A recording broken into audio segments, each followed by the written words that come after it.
Die Flüchtlinge leben in informellen Camps, so circa die Hälfte der Flüchtlinge in informellen Camps, die andere Hälfte wirklich in Häusern, auch in den Städten. Die Lage ist natürlich vor allem im Winter, also wenn es kälter wird, zum Beispiel im Bekartal, wo die meisten Flüchtlinge eben untergebracht sind, dann ist die Lage doch schon relativ fragil. Also es fehlt dann an allem, es fehlt an Heizern, es fehlt an Decken, es fehlt teilweise auch an Nahrungsmitteln, die sozusagen über UNHCR oder das Welternährungsprogramm bereitgestellt werden, die aber ihrerseits natürlich wieder auf internationale Spenden und finanzielle Unterstützung angewiesen sind.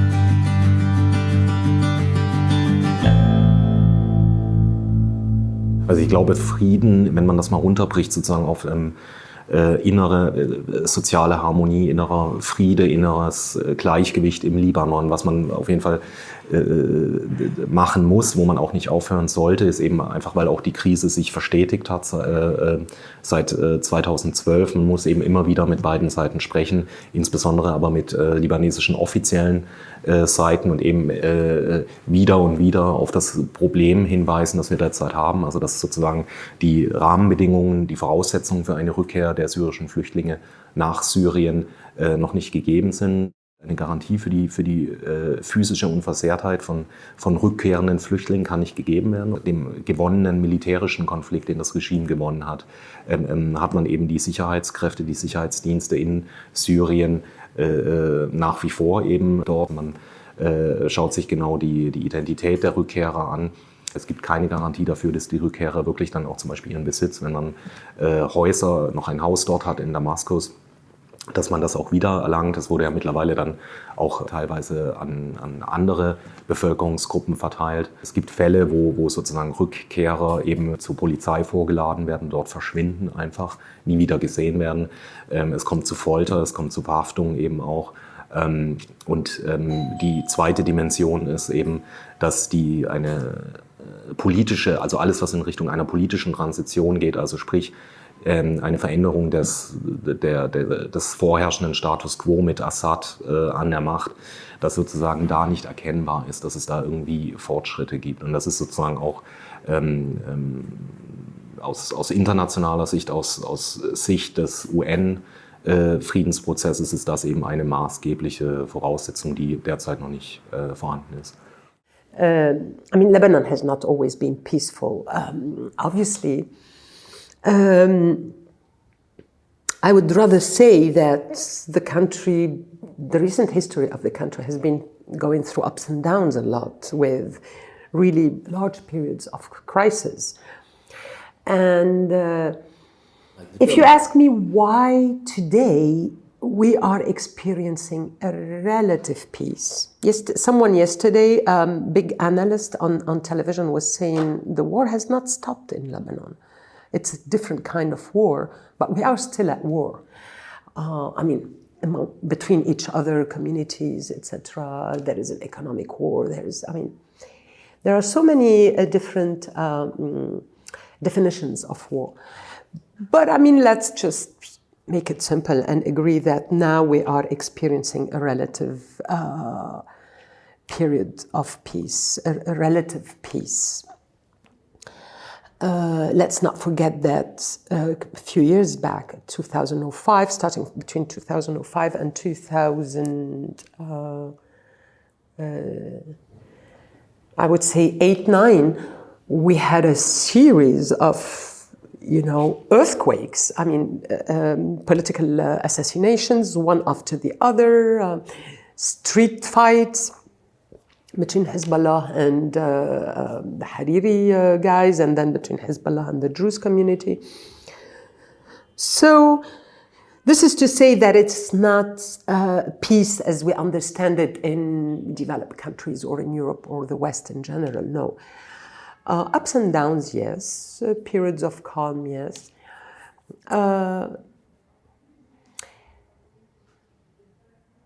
But it's not total war. It's not a general war that is going on in Lebanon. Of course, not like we had during what we called the civil war back then. Definitely. Maybe the question would be what is holding us back from, starting again a new war, knowing that there are all these tensions between communities, between Shia and Sunni mostly, and also political tension because of what's happening in the whole region and the impact that the regional turmoil always has on Lebanon. I think that deep inside each and every Lebanese who has experienced war, sometimes in his flesh, deep inside they don't want to go there.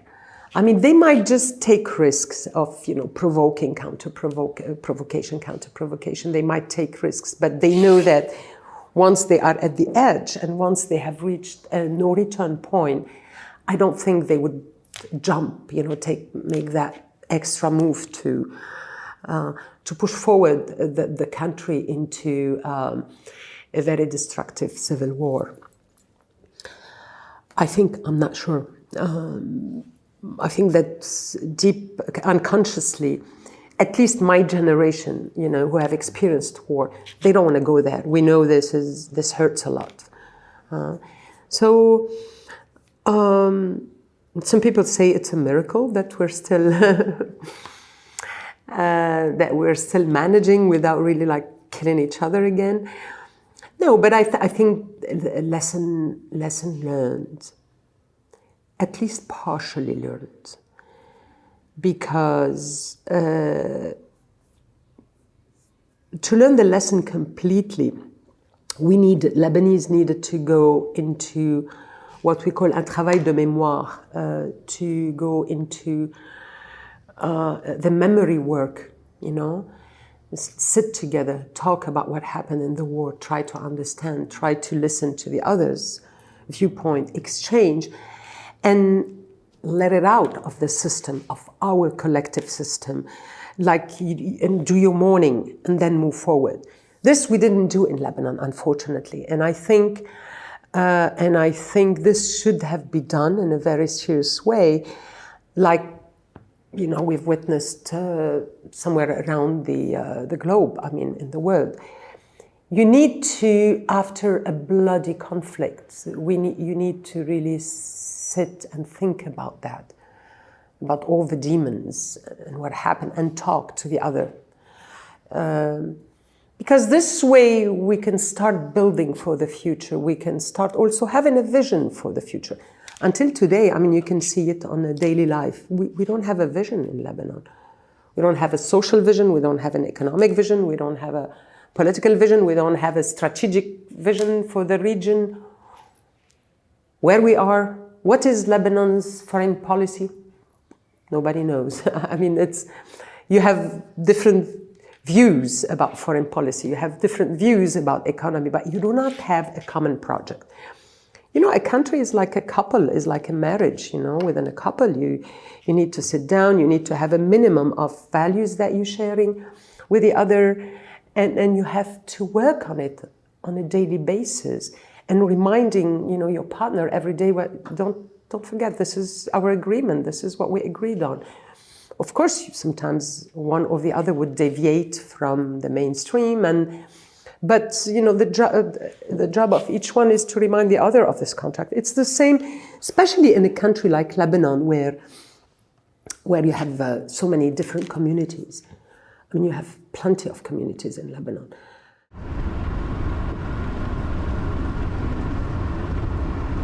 Wenn man sich den Libanon anschaut, in puncto innere Sicherheit, natürlich gibt es noch, die Sicherheitskräfte sind eben noch dabei, Restzellen des Islamischen Staates, anderer extremistischer Gruppierungen, beispielsweise auch das Sicherheitsrisiko durch innerhalb der 12 Palästinenserlager im Land. Um das unter Kontrolle zu bekommen, haben da auch wirklich ganz beachtliche Erfolge eben auch zeitigen können. Davon abgesehen haben wir nicht das unmittelbare Risiko zum Beispiel eines neuen Bürgerkrieges. Ich glaube aber, also woraufhin die Frage wahrscheinlich auch abzielte, auf einer anderen Ebene sozusagen. Es gibt Stereotypen, es gibt gewisse Konflikt- und Feindesbilder auch unter den verschiedenen Konfessionen, unter den verschiedenen Bevölkerungsgruppen. Und ich denke mal, da ist Bildung das A und O. Es ist kein Garant sozusagen für um wirklich sozusagen alle Risiko- und Konfliktfaktoren hier auszuräumen. Und natürlich, man muss auch sagen, es ist ein ganz, ganz langfristiger Prozess, der über mehrere Generationen hinweg geht. Man kann zum Beispiel damit anfangen, die aktuell die Generation der 20- bis 30-Jährigen, die sozusagen selbst den libanesischen Bürgerkrieg nicht mehr unmittelbar miterlebt hat, aber dennoch ganz, ganz stark, das zeigen auch verschiedene Studien, ganz erheblich davon geprägt ist. Also sprich, wenn man Teil der christlichen Community ist, dass man dann eben doch ganz stark durch diese damals kultivierten Feindbilder eben auf die Sunniten, auf die Schiiten, auf die Drusen des Landes blickt. Und ich denke mal, da kann man über Bildung in jeglicher Form, aber zum Beispiel auch Begegnungen, persönliche Begegnungen, kann man dann natürlich mit viel Geduld auf jeden Fall vorbauen. Ne?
There you go. You don't have to take all the shots.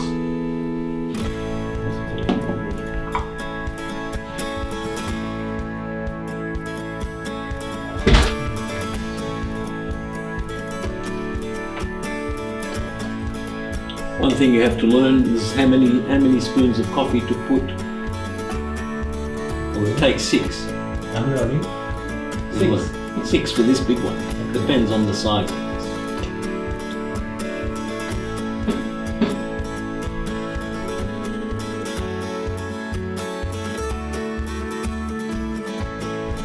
You wouldn't show it all. No.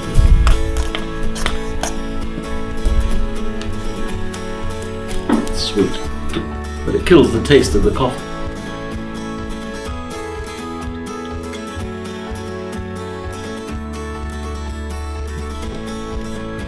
We're going to make it cut when we're sitting. We can bring that if you.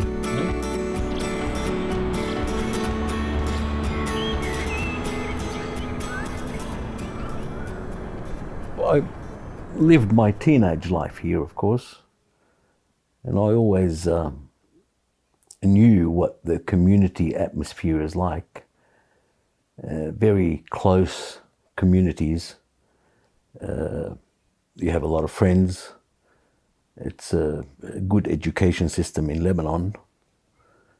And I always felt that it'd be a nice place to raise the family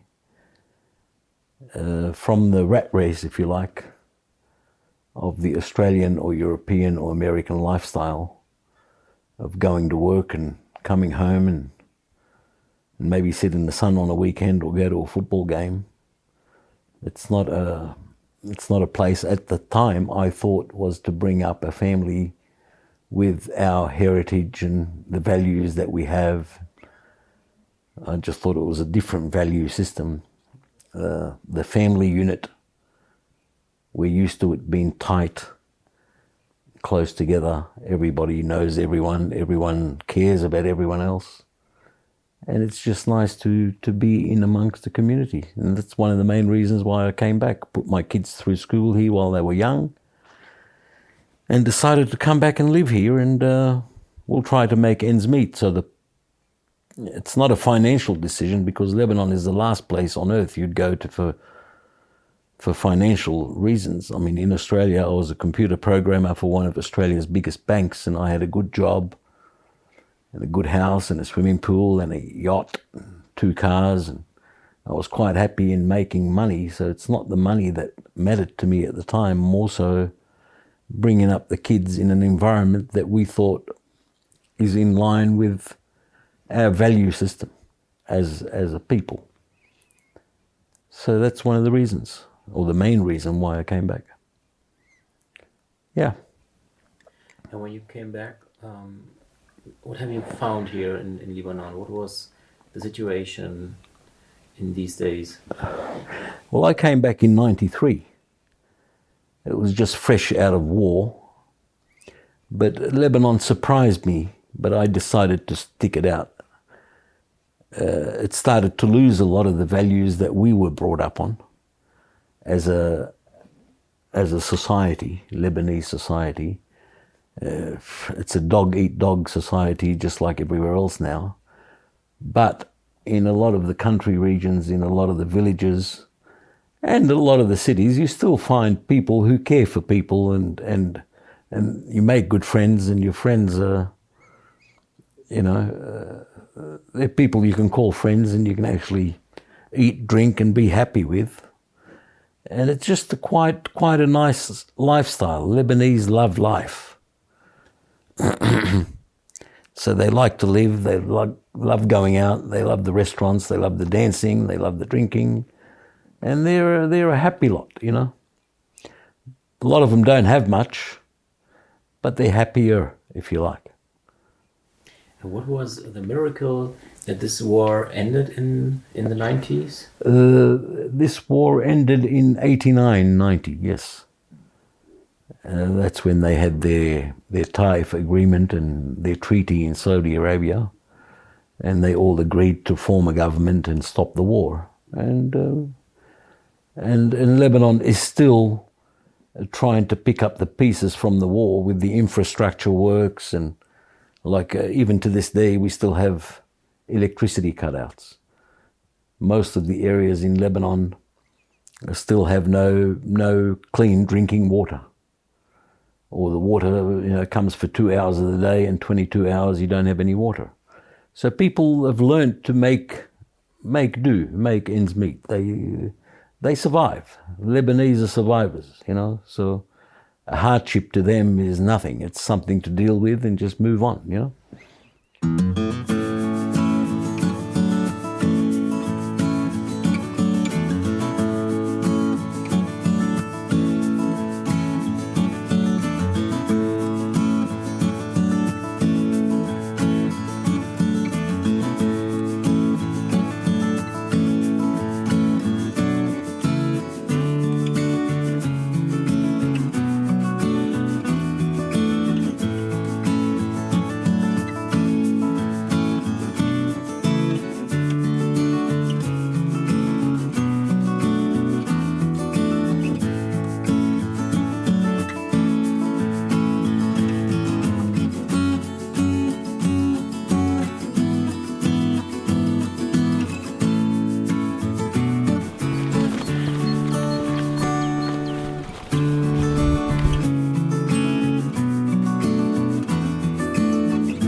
The hermit live in silence. One day came a monk from Rome, told me, Father Dario, I could speak you in English, in French, in Italy, in Arabic. Which language do you prefer? In silent, please. Okay, Habibi. Good answer. All right. Okay, Have a Habibi, nice bye. day. Thank you.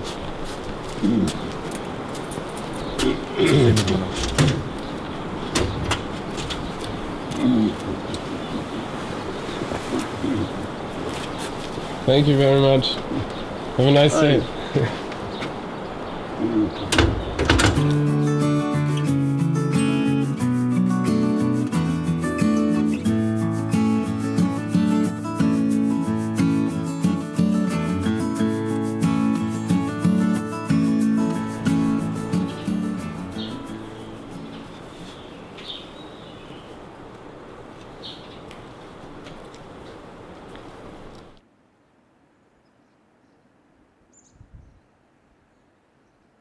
And you have so many cultures and religions here.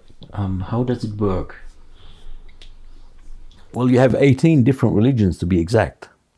Lebanon is known for a place where all these religions coexist quite nicely. And it's not a problem. For me, I went through a stage where I used to think that, unless you thought like me, you're my enemy, virtually. And a lot of people in Lebanon still think the same way. So if you're a Maronite Christian, you virtually hate everybody else. And if you're a Muslim, Shiite Muslim, you hate the Sunnis and the Christians. And if you're a Sunni, you hate everyone else. And so on and so on and so on. I've learned through experiences with different people from different religions that, friends can be across religions. So religion is not a restrictor to friendship, nor is it a restrictor to openness and being good with everyone. So pretty much I've learnt that, one should find peace within and make peace with everyone else. But to do that, it takes a bit of heartache. It takes a lot of disappointment, but then you learn. In the end, it's how you feel. If you feel good about it, then it must be good. If you don't feel too good about it, then it must be bad. It's your decision. But they coexist. All these religions have coexisted for a long time. I mean, they have feuds, and the feuds are fueled by external forces like various countries that support different religions and different factions. And that's where you get the word extremists. I mean, where you have extreme thinking is where you're bound to have problems. And unfortunately, extreme thinking exists not only in politics, but also in religions. And that's why you will always, the Middle East region, I mean, look at it. It's a never-ending war zone.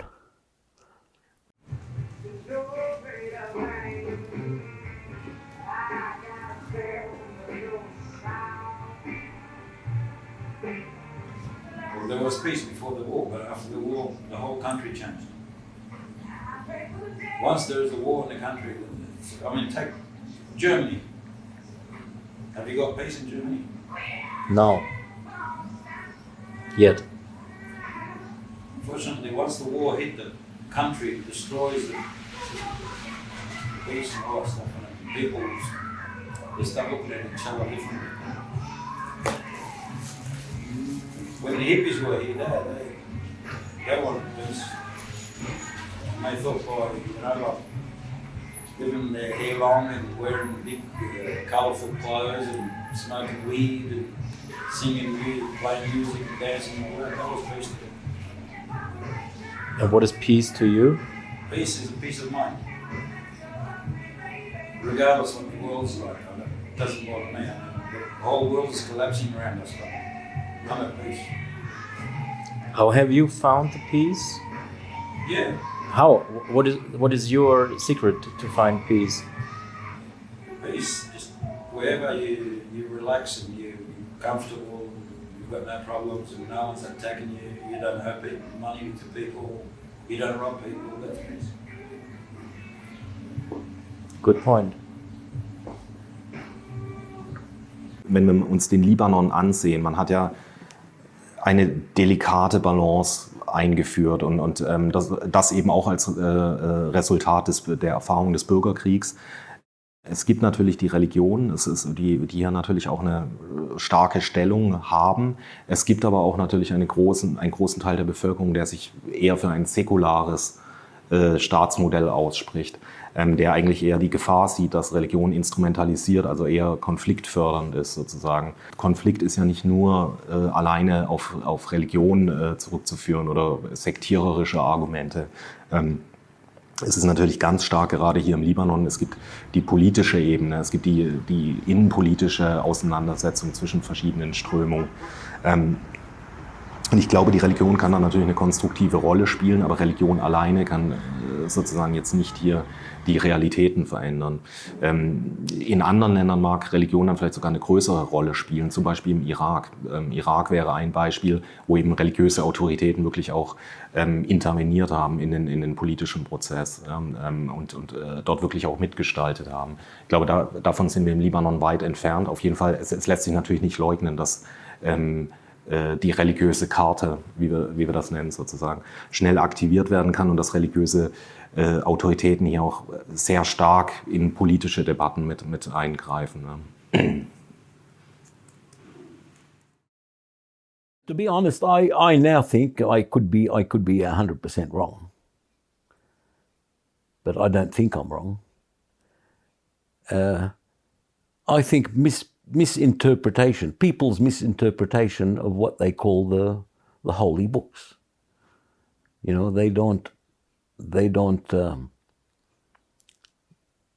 just settle for the idea that the holy books, no matter what religion, for the goodness of people or humanity, and for the proper and moral teaching and thinking. Unfortunately, people in the clergy and people in positions of power and stupidity and ignorance plays a part, where people interpret a lot of these books literally to whatever it is, and you have this mob hysteria then, where one group of people thinks everybody else is the devil and they can't go to the grave unless they eliminate them, and retaliations, and it never ends. So in the end, it doesn't matter where you are on earth, you have to live with these radicals, and you see them every day. You can't change them. Doesn't matter how much you try. I mean, you can talk sense all you like, but I'm a strong believer now that you can't change people. Some people will listen, some people will agree with you, and in the end they'll do what they think is right or what their mob mentality thinks is the right thing to do. And it's a constant battle between good and evil.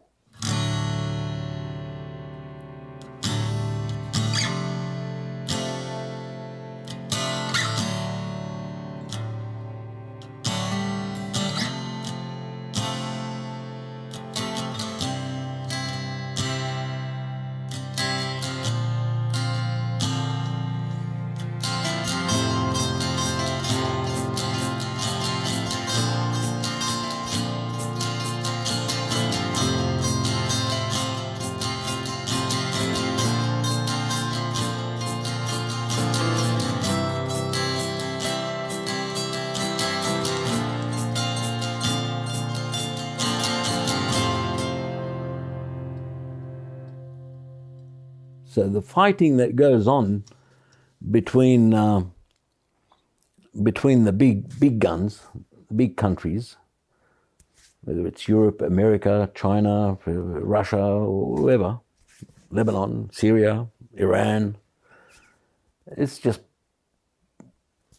power play, economics, whether it's the petrol dollar or whatever it is, and it's religion. It's just religious beliefs. And then you've got the political systems as well, where some people are pushing to enforce democracy all over the world, and some people want socialism all over the world, and you have different political systems from different philosophers across history, and it all makes no difference. If you have corruption and you have bad people, it doesn't matter what religion they are, they're still going to behave bad. I just now tend to think that religion is true, that religion makes perfectly clever and sane people do unclever and insane things. It's the people's misinterpretation over time. So you got this history. God really, or religion? If we're talking about God, it's something totally different, because none of these people, or most of these people, don't know what the hell God is on about. All they know is about their own standing, their own power play, their own ability to control masses, their own ability to control wealth. So it's a constant struggle in everyday life. It just makes normal people feel as though they need to be part of the game in this jungle to survive. How can religion help to find peace? Well, inherently, all religions, I now believe that it's not strict to one religion to say that, we're the best and God is on our side. Because look what happens around the world. Everybody thinks that God is on their side. It's funny, Even during the Lebanese war, the different fighting factions, if you hear what they say, they all claim to have God on their side. So it's either God is fighting himself through all of these people, or it's the wrong God they're talking about. If it's the right God, it has to be peaceful means. When you give people their rights, well, they don't revolt, do they? I mean, why do you have revolutions? It doesn't matter where on earth, right throughout history, you've had revolutions because a group of people have thought at some point that their rights, or they're not getting a share of the cake, if you like, or their rights or they've been oppressed, so you have revolutions. Otherwise, why would you have a revolution? Why do people revolt? Wie aussichtsreich ist es denn, dass der Westen versucht, den Nahen Osten zu demokratisieren? Das ist, denke ich mal, da haben alle Staaten der Westen, wenn man das so pauschalisieren kann, hat natürlich immer im Hinterkopf die Erfahrung der Intervention der Amerikaner im Irak. Ich glaube, wenn man sozusagen jegliche Intervention unter der Zielsetzung einer Demokratisierung wird langfristig hier fehlschlagen. Wir müssen auch mal schauen in die Länder der Region. Wir sind hier im Libanon zum Beispiel, wo wir eine parlamentarische Demokratie eben auch haben. Die mag hier und da Schwächen haben. Beispielsweise sind die staatlichen Institutionen schwach ausgeprägt, können sich auf keine breite Legitimität oder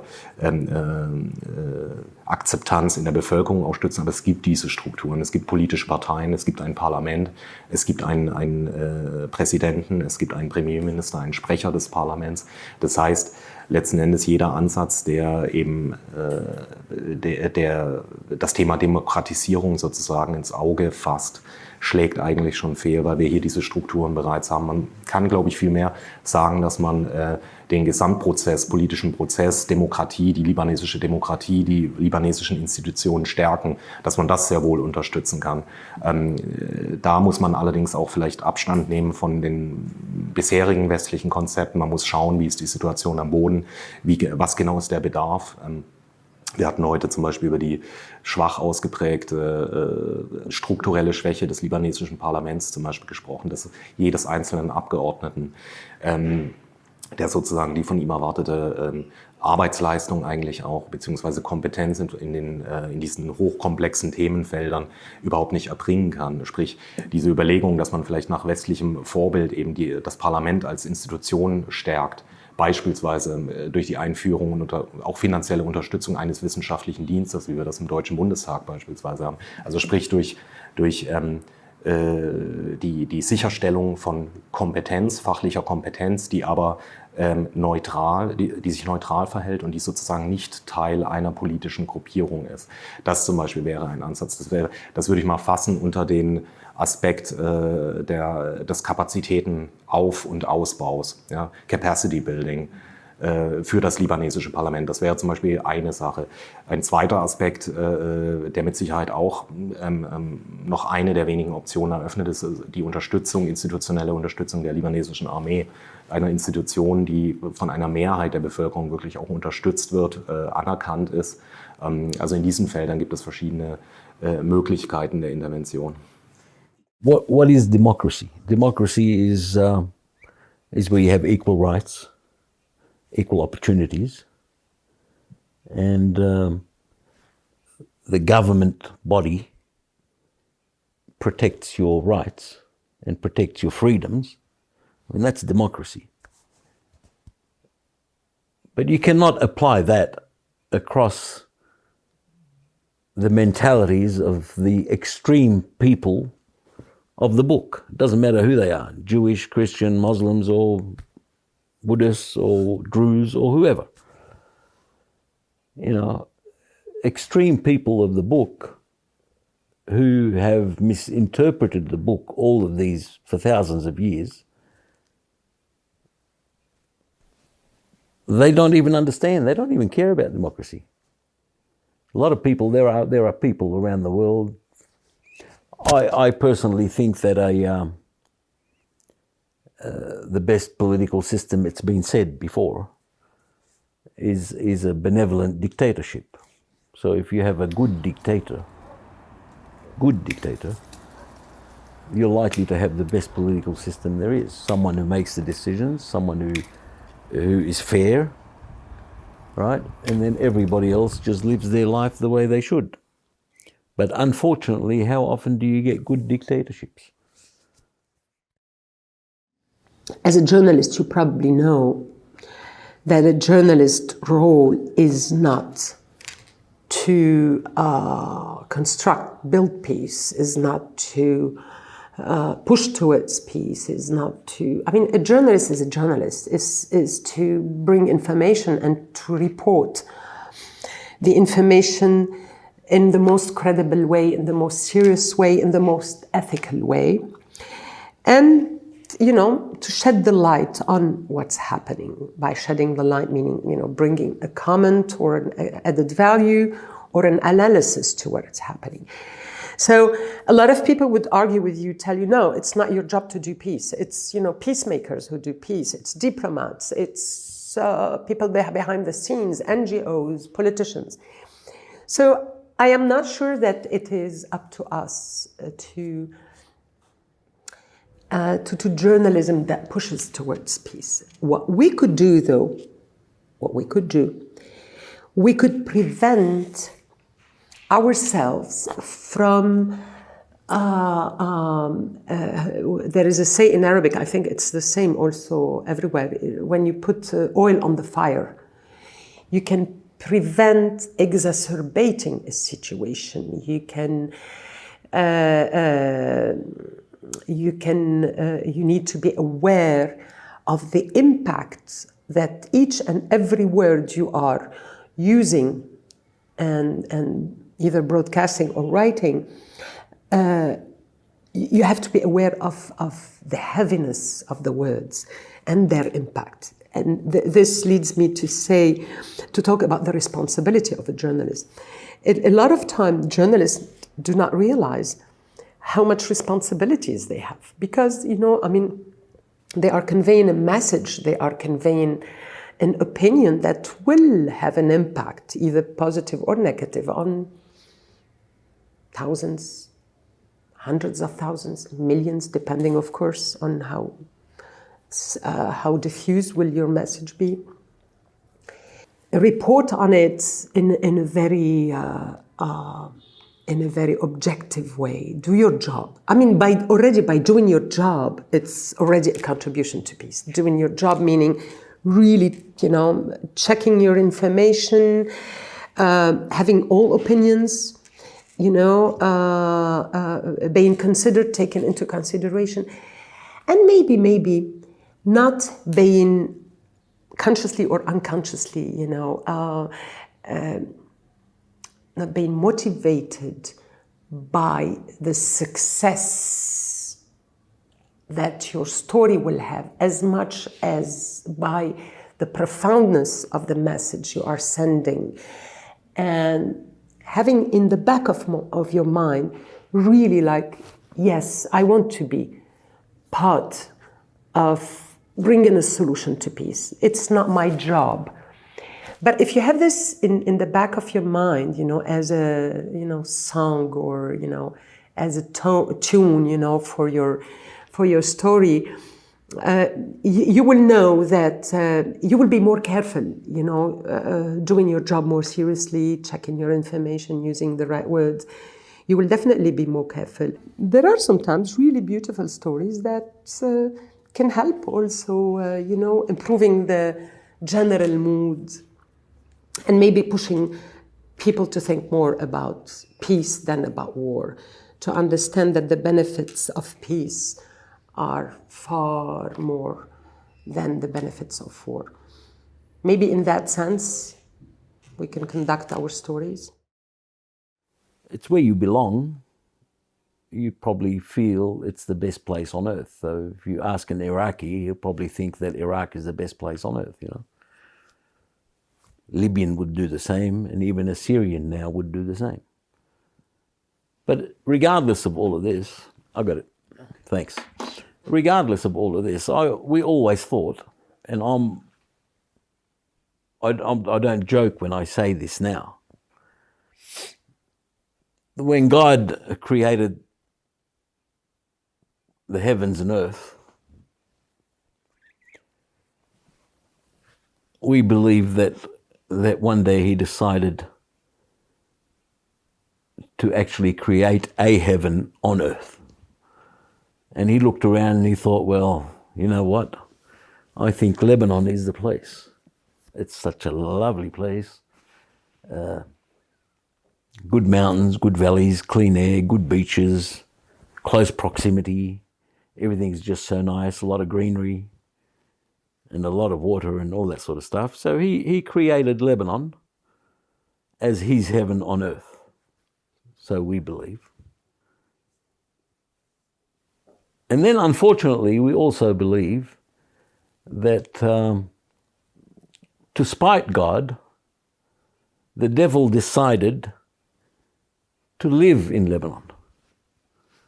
So now we have this heaven on earth with the devil living in it.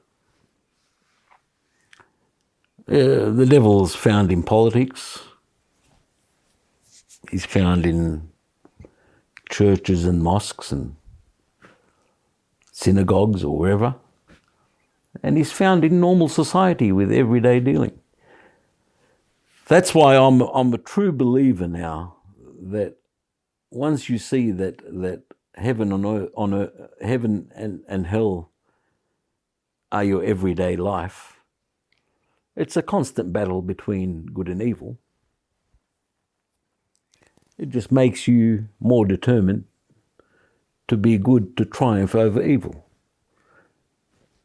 It's going to take a long time because evil is associated, as we all know, with greed, with money, with power, Everybody wants to be in a position of power. Everybody wants to be a millionaire.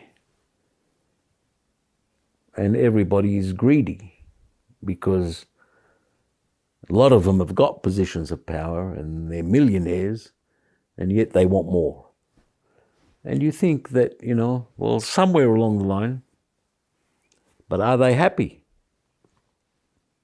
Some are, and some aren't.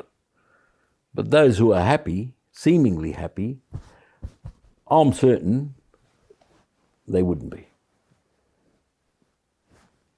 But on face value, well, they have more money to spend. They can buy the yacht they want. They can buy the house they want. They can buy the car they want. They can choose to wreck your life or anybody else's life for that matter. They don't care. But their conscience somewhere along the line is going to beat them. That last week before their deathbed is going to come just like it's going to come for everybody else.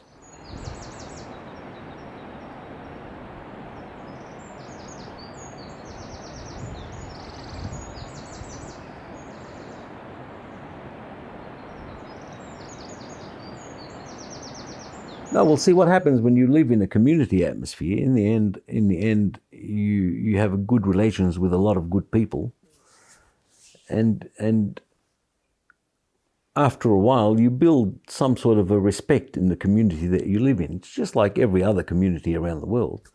You have supposed respectful people, and why would they respect these people? It's because. Not just because of the position they're in, but because of the person they are. So if you're a good, fair person who gets involved in conflict solving of whatever conflict there may be, whether it be a husband and wife or two families fighting or whatever, you always have to be fair. You can't take one side against the other, and then you lose respect, don't you? I mean, if you get involved between two brothers fighting to try and solve their problems, if you take one side, well, obviously you made an enemy of the other one. So you don't do that. So people have learned how to deal. So you get some good, respectful people who get that much respect that they can actually not force, but suggest a solution to the conflict, and the other people, out of respect, will accept because they know it's fair.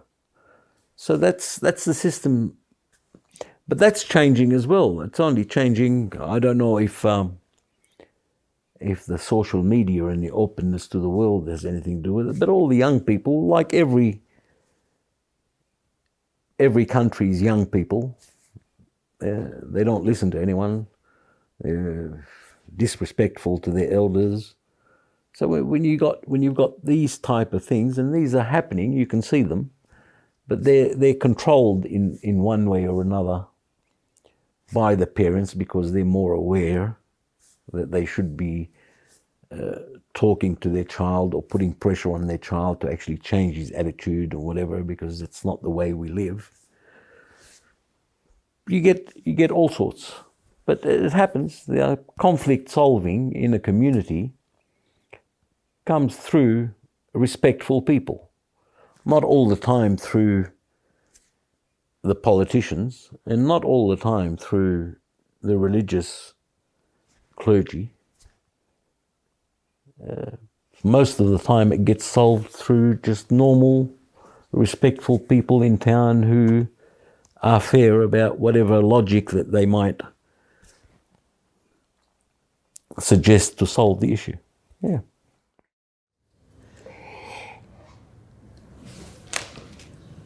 I don't think we have to approach peace as a general phenomenon. I mean, as a state, like peace and war, war and peace. I mean, it's not black and white. I think you can create spaces of peace. You can create models of peace. You can spread the culture of peace. I think we can spread more and more the culture of peace, yes. you can spread it more and more. But I think at the same time there will always be interests, greedy people, state interests, crazy politicians around the world, crazy leaders.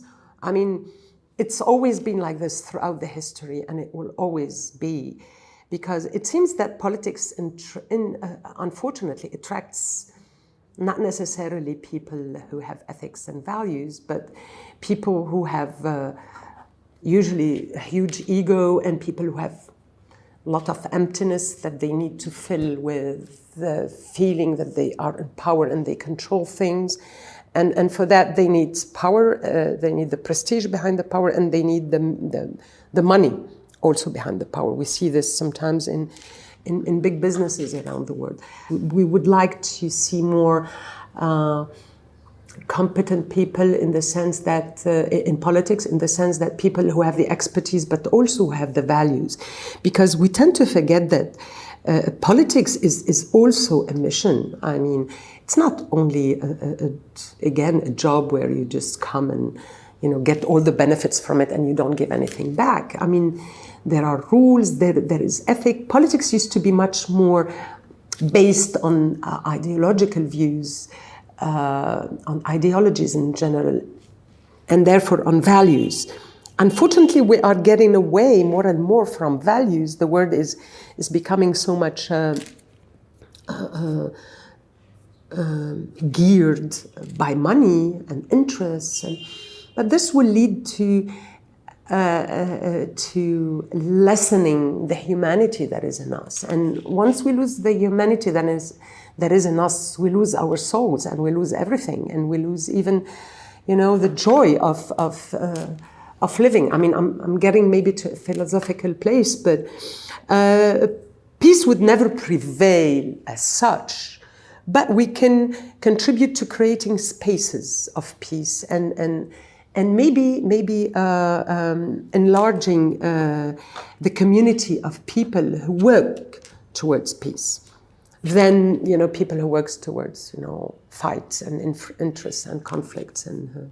If you do good deeds and you're happy and content and you're at peace with yourself, well, at least you can go to bed and have a good night's sleep and wake up in the morning quite happy and satisfied. You can see goodness in a lot of people. One thing I learned to do over these years is that shouldn't judge anyone. You got to learn to accept people for what they are. I mean, a lot of people, not everybody can be the same as everybody else, so you can't think that I will coexist with this person or be friends with this person if he thinks exactly like me. Well, that's not right. You have to learn to accept people for what they are, and understand that a lot of it is influenced by their upbringing, by their environment, by their books, by their history, by their ancestors, for whatever reason. But there's still a lot of people with a lot of good love and care, not necessarily charitable institutions, I'm not talking about that, or religious institutions, because I don't see a lot of love in that area. I see a lot of goodness. I mean, love is goodness. And there's a lot of goodness in people's hearts. And if it wasn't there, well, why would I want to be here? Why would I want to be anywhere else? Why would anyone want to be where they are if they didn't think that there was any good around them? But you have to learn to take the good with the bad and deal with the bad in a way that it doesn't have too much effect on you or your family or the people you care about. And try to change as much, but I don't like this preaching idea too much. I just think that people know what's good and what's bad, and it's up to each person to make a choice of how to behave. And if they behave good, well, that's good for them. And if they behave in a bad way, well, that's their bad luck. I'm not going to worry about them. I can't.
when you belong to a community and you know more people, you have more connections.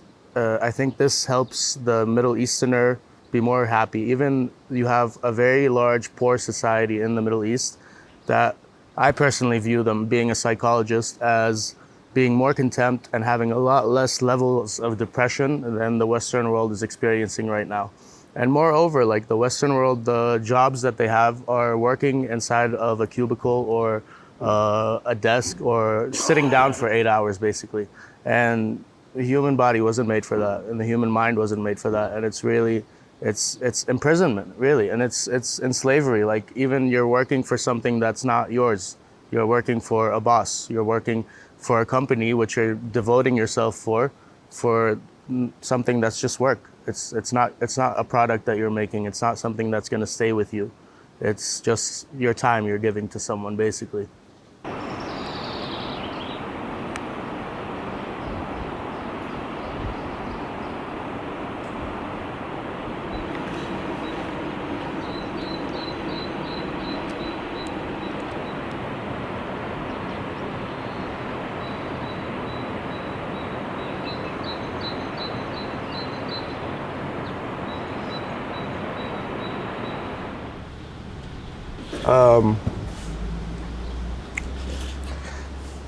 I think finding peace is an internal thing. It's not so much about the area that you're in. I think I found peace when I got my perspective straight and my objectives straight in life about what matters and what doesn't matter. When I had direction and I had a purpose, even if it was a financial purpose, a work purpose, it's still a purpose. So really you need purpose and you need to be content. You need to be happy with what you have and appreciate what you have, not look at the glass half empty. Just look at it as half full and keep a positive attitude throughout everything. And it'll eventually, all the positive vibes you give will come back and get to you. And if you're being a negative person, eventually everything will come back and also bite you in a negative way. What is your opinion?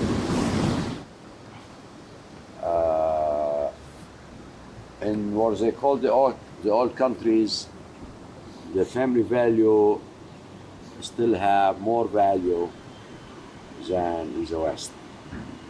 You still can enjoy sitting down with friends and have a coffee and chit chat about any subject. In the West, you just gotta go work, eat, sleep, and go back to work. Work, eat, sleep, and go back to work. And we're not used to this kind of life. We the kind that like the family value, and that's why we have it in this place. How important is belonging together as a community for having peace?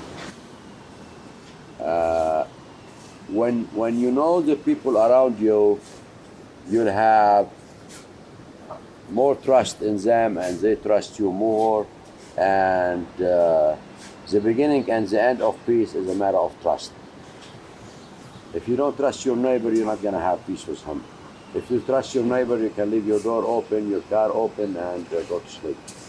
So it's a matter of trust.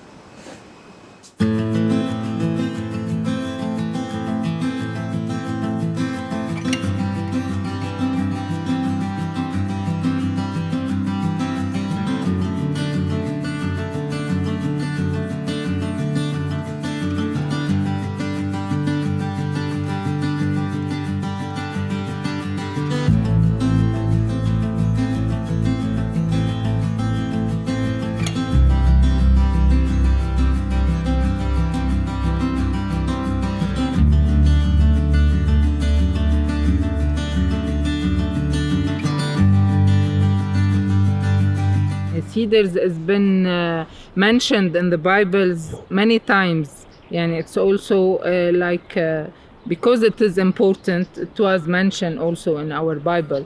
So, and about your question about the importance of trees, it has many importance, I think. Ecological importance, it gives oxygen, it takes the CO2, maintain the soil less, we have less erosion. The trees can give food to nature, to people, even not forest. We have agricultural use from the trees. It is also a habitat for insects, flora, birds, animals. It brings shade so people can get shade from it. So it has many meanings, even ecological and human, for human health and well-being also. Have you both found your peace here, working in the forest? Yeah, I found it a long time ago. How comes? I know, because I started to work in this place. So year by year, this feeling is going. It's growing like a tree. Yeah, yeah, it's growing like a tree. And after it will grow, they will give the seeds, and the seeds will be all over the local community and Lebanon also. We will start with an awareness campaign with local communities, schools, NGOs. They like to contribute in these special events. And also we have a program like Adopt a Cedar Tree. So some people come and plant on their name, or they can give it like a gift to a special person. They get a small sign with a certificate that they planted a cedar tree in Henryk Nature Reserve. And this is very emotional, because when people come and they started to plant, and when they have their signs, they started to, some of them cry, because they feel like they doing something very important. They are planting and they're helping and are connected to the ground. Yeah, and they are connected.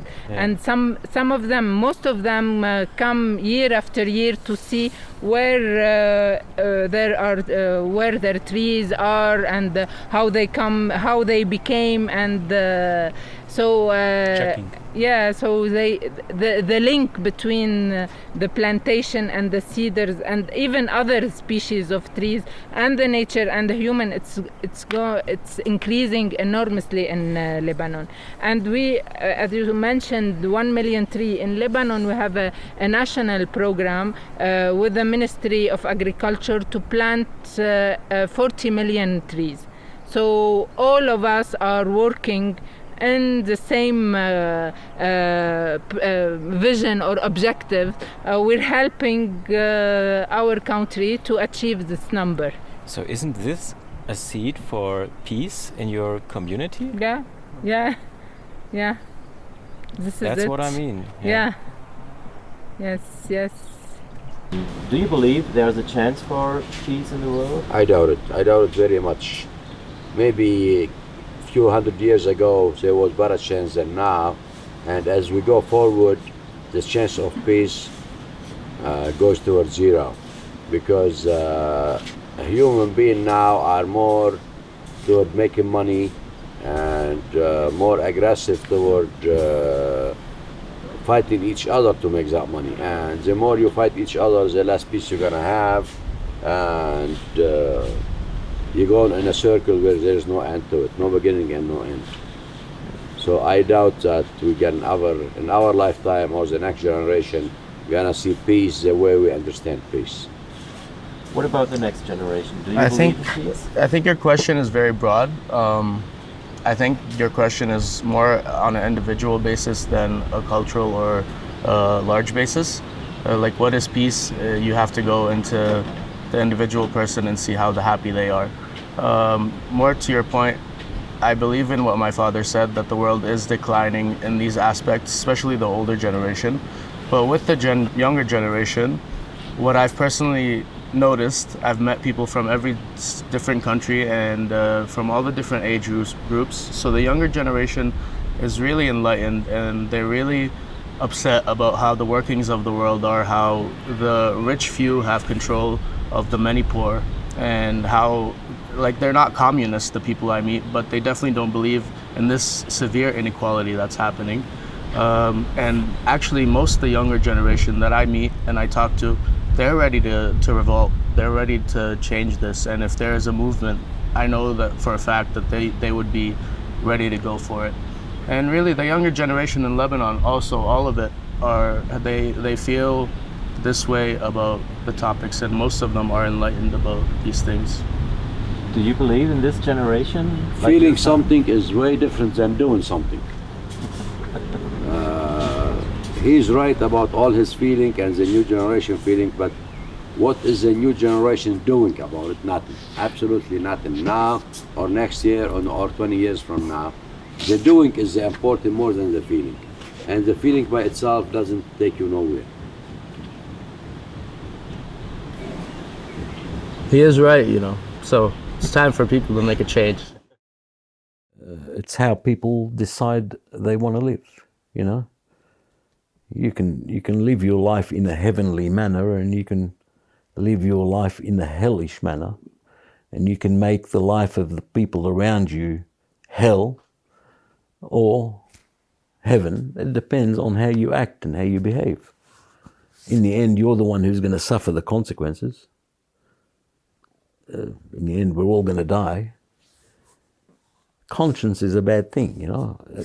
Not a bad thing in a sense, but it's something that will actually make you accountable for everything that you do.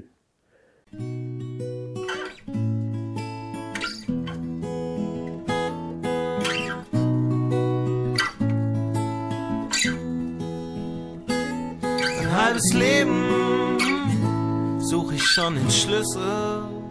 Mein halbes Leben suche ich nach dem Schalter. Mein halbes Leben suche ich nach dem Passwort.